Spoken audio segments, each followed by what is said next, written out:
The next part of this is if I give you the parts and pieces, can you make the equation? And so on this one, it says our vertex is at 3, 2. So the first thing you want to do is to get a picture of this. So that's your vertex. We have no idea which direction it opens, but if the focus is at 1, 2, and we know that the focus always has to be inside the parabola, that means it's going to have to open to the left. So it's going to have to be a y-squared equation. Then we can count the distance, which is p, that's 2. And since we're opening to the left, that means p equals -2. And so if we start from the top, we will have y minus 2 squared equals 4p x minus 3. That's just putting in the h and k for the vertex.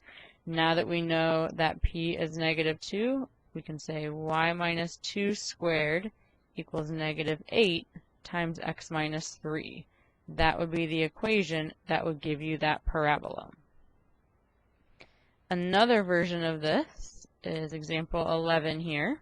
So if the focus is at 2, open to the right, because the directrix is kind of like an asymptote, it never crosses it. So if it's going to open to the right, that means it's a y-squared. Your vertex is always the midpoint between your directrix and your focus. So in this case, our vertex must be at 0, 2. And so now that we know that, we can count the p-value, which is going to be 2. So putting it all together, what we know, our parabola is going to open to the right. And so if we put in our vertex, that would be y plus 2 squared.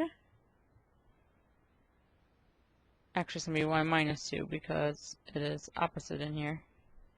So it'll be y minus 2 squared, and then equals 4p x minus 0. And so if we put in our p-value, that's going to be 8, and then if you just want to simplify that to x, you can. So this would be the equation that comes from all of those parts and pieces.